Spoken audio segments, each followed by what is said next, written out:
Good morning, Juicy Good Lifers. I am sitting cross-legged, what do you call it? Crisscross applesauce, like the preschoolers say, in amongst my favorite hydrangea that blooms so beautifully every year. And I wish I could have done this in Colorado to have the background that, really matches what I'm talking about today, but I was fully present. I was not going to be working on this beautiful retreat I went on this weekend. So I want to share a nugget of wisdom, but first a big shout out to Dr. Aveen Banich and Dr. Jody Rich, who put on a wonderful retreat in Colorado Springs or Manitou Springs over the weekend. It was amazing, totally filled my cup.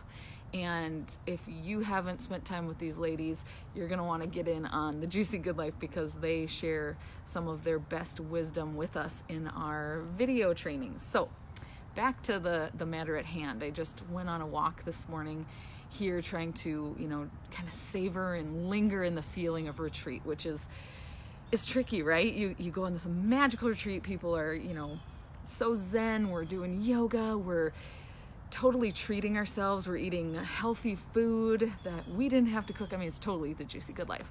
And then you come home and pow, back into reality, laundry and motherhood maybe, or career, or all the emails that you didn't answer over your retreat weekend. So I was lingering in my retreat feeling this morning on a walk and wondering, what should I share with you today? Because I feel like I have a million things to share with you.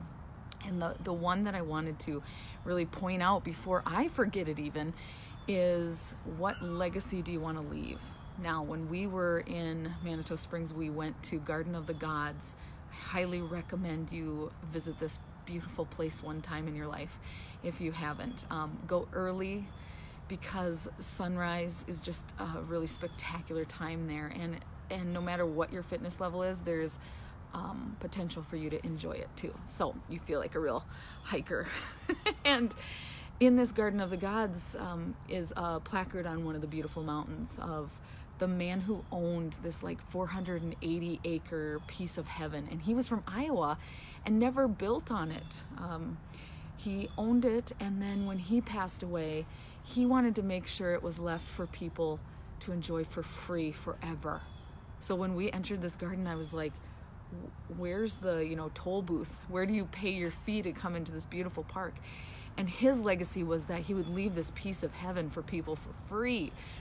And his kids, even though it wasn't in writing, they fulfilled that for him. And it is truly a gift to this earth. I'm going to cry because it's just such a beautiful piece of nature. So I'm so glad it's preserved, because so much of nature gets overtaken by our industry and forward movement, and that's okay. So, on the topic of legacy, at our retreat, and sorry for the loud cars going by, people are starting to go to work. At the retreat, Aveen, at the end of one of our beautiful yoga and sound bath sessions, which the gemstone bowls from Aveen are absolutely out of this world, she sang this beautiful song that apparently was a Native American prayer of sorts, and it went basically, when you were born, you cried, but the world rejoiced.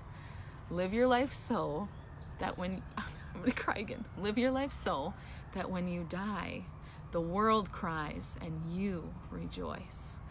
And how beautiful is that? Because literally, we're all here to live a life filled with love and joy and abundance and happy moments. Because one thing I always talk about and remind myself, that we're not here to load dishwashers, be stressed out, snap at our kids or our loved ones, and then go to bed and wake up and repeat.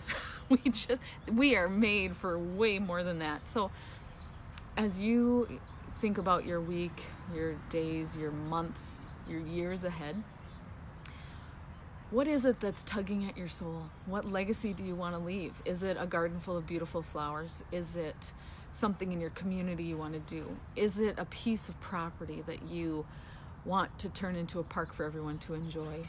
Is it simply being that person that smiles at everybody on the street? What is it that's tugging at your soul? How can you start to live that out today? You don't have to pass away to have a legacy. You can have a living legacy right now. So live your life so that when you die, the world cries and you rejoice. And it doesn't mean that we have to do it for some outward appreciation. Absolutely not. Just your life is yours, so that you rejoice in it right now. And that when you go and your time is up, you're like, I used up every talent and piece of love I had, right? So I hope that you can find just a small way to create and live your legacy today, because whether it's just being an amazing mama and giving that baby or that little one or that teenager, that college kid as much love as you can, or if it's doing something outward in your community, maybe it's rescuing dogs, who knows, whatever it is for you, just remember that that's what you're here to do. We are not here to suffer and then go to bed and wake up and do it again. So I hope that you have a blessed day. Thank you so much for giving this a moment of your time, because you deserve it. And take a little time to enjoy the blooming flowers before we transition into fall, okay? Love you lots and have a great, wonderful, juicy, good week. See you next time.